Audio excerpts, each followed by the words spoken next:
प्रिय विद्यार्थियों, कल आप लोग कक्षा 9 संस्कृत में अन्योक्ति मौक्तिकान पाठ पढ़ रहे थे। आइए उसी में अगला श्लोक पढ़ते हैं। अग्निदाहे न मे दुःखम छेदे न निकषेन वा यत्तदेव महद्दुःखम गुञ्जया सहतोलनम्। सुमुखोऽपि सुवृत्तोऽपि सन्मार्गपतितोऽपि सन् सतां वै पादलग्नोऽपि व्यथयत्येव कण्टकः। ऐत्यक्तासि कस्तूरी पामरै पङ्कसङ्कया अलं खेदेन भूपाला किं न सन्ति महीतले। तो आइए सबसे पहले शब्दार्थ देख लीजिए। अग्निदाहे माने अग्नि में जला देने पर, मैं दुखम ना मुझे दुख नहीं होता है, छेदे न काट देने पर, निकसे नवा पीटने पर, यत तदेव, यत माने जो, तदेव माने वही, महद दुखम सबसे बड़ा दुख, गुंजया सह गुंजा के साथ, तोलनम तुलना करना, सुमुखोपि सुंदर मुख वाला होता हुआ भी, सुव्रतोपि अच्छा आचरण वाला होता हुआ भी, सन्मार्ग पतितोपि और सही मार्ग पर चलता हुआ भी, सताम सज्जनों के पाद लगनों पैर में चुभ जाने पर, व्यथयति धन एव, व्यथयति माने कष्ट देता है, एव माने ही, और कंटक माने कांटा। आई कस्तूरी, हे कस्तूरी, त्यक्तास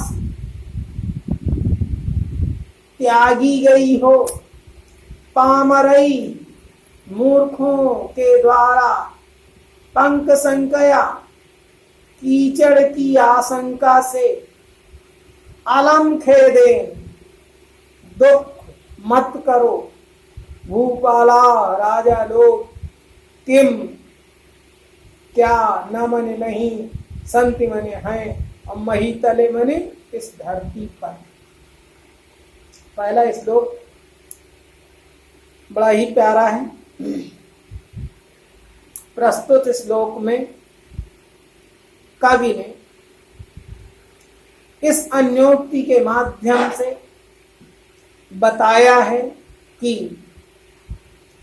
जब किसी श्रेष्ठ व्यक्ति की तुलना किसी साधारण व्यक्ति से की जाती है तो उसको महान कष्ट होता है।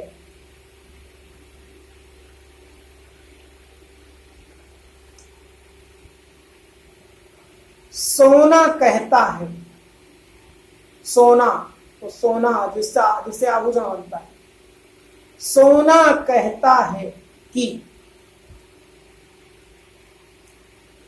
स्वर्णकार, स्वर्णकार मतलब सोनार, सोना कहता है कि स्वर्णकार मुझे आग में डाल करके जला डालता है, फिर भी मैं दुखम ना, मुझे दुख नहीं होता। छेदे ना, वो मुझे टुकड़े टुकड़े कर डालता है, काट डालता है, फिर भी मुझे कष्ट नहीं होता। निकसे ना, वो पीट पीट कर बढ़ाता है ना, वो पीटता है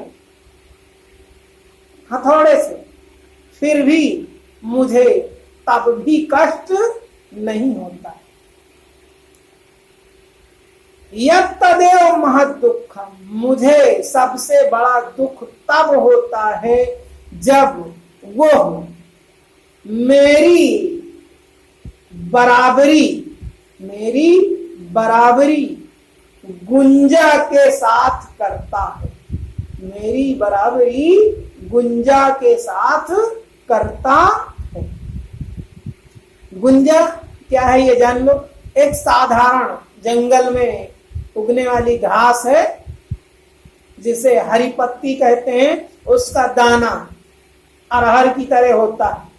तो पहले जब स्वर्णकार को एक रत्ती सोना तौलना होता था तो वो एक तरफ वो गुंजा रखता था और दूसरी तरफ एक रत्ती सोना काट करके रखता था तराजू में थमाना। एक रत्ती सोना देने के लिए वो क्या करता था, वो एक तरफ गुंजा रखता था, एक रत्ती का माप है ये मान लो, और एक तरफ वो एक रत्ती सोना रखता।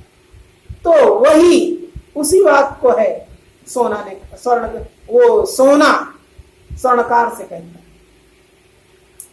अब अगले श्लोक में आइए। प्रस्तुत श्लोक में बताया गया है कि इस जगत में तमाम लोग, बहुत से लोग ऐसे हैं जो ऊपर से तो देखने में बड़े भोले भाले रूप संपन्न होते हैं, लेकिन अंदर से उनके कपट भरा रहता है। और ऐसे लोग समाज में सज्जन लोगों को सदैव कष्ट ही पहुंचाते हैं। इस विषय में बताया गया। कवि कहता है कि कांटा सुंदर मुख वाला होता है, रूप भी उसका अत्यंत सुंदर होता है, नुकीला होता है, और जिस मार्ग से सज्जन लोग गुजरते हैं उनके उस रास्ते पर पड़ा भी रहता है। अर्थात आते जाते सज्जनों के चरण स्पर्श भी करता है, किंतु फिर भी जब वो सज्जनों के पैर में चुभ जाता है तो उन्हें कष्ट ही पहुंचाता है।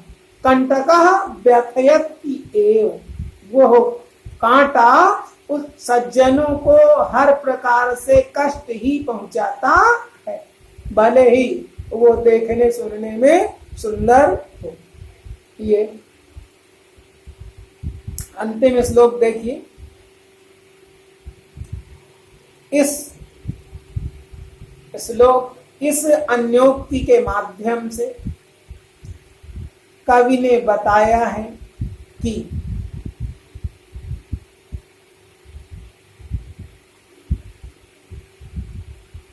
इस संसार में गुणवान व्यक्ति की कीमत, गुणवान व्यक्ति का मूल्यांकन गुणवान व्यक्ति ही करता है।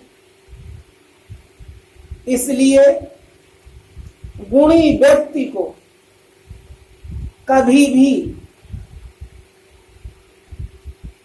निराश नहीं होना चाहिए।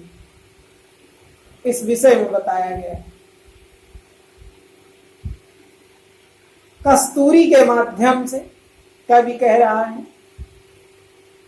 कस्तूरी बहुमूल्य होती है, जो जौहरियों के पास होती है, राजाओं के पास होती है। राजा और जौहरी ही उसकी कीमत जानते हैं, समझते हैं। लेकिन जन साधारण व्यक्ति वो तो कस्तूरी को कूड़ा कचरा समझ लेता है, तो इसलिए वो उसकी कीमत नहीं समझता है, वो ऐसे फेंक देता है।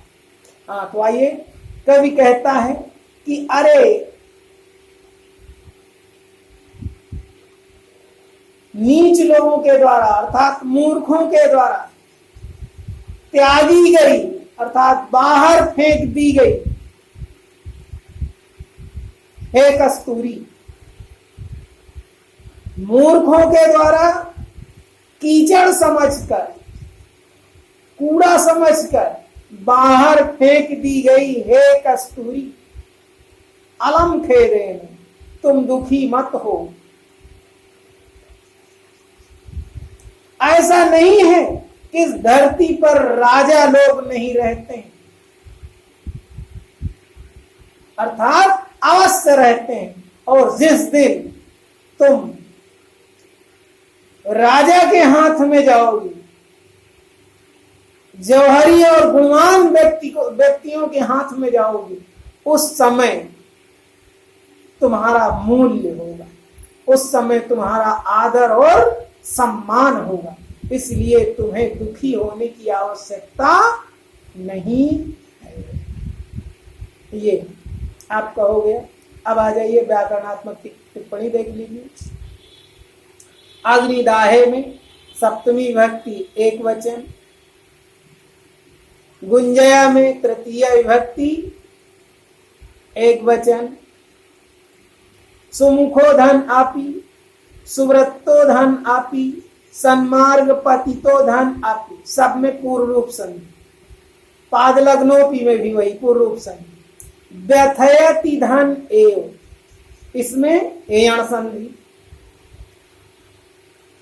त्यक्ता धन असि, इसमें दीर्घ संधि। और खेदेन, अलम, अलम के योग में खेदेन में तृतीय विभक्ति। तो ये आपकी हो गई व्याकरणात्मक टिप्पणी। अब आज से आपका ये पाठ अन्योक्ति मौक्तिकानी समाप्त होता है। अब आज इतना ही। इसको आप लोग लिख लीजिए और लिख करके अपनी कॉपी में पढ़िए और हमारे पास भी हमारे व्हाट्सएप पर भेजकर चेक अवश्य करवा लीजिएगा। अब इसके बाद अगले दिन आगे पढ़ाया जाएगा। बस।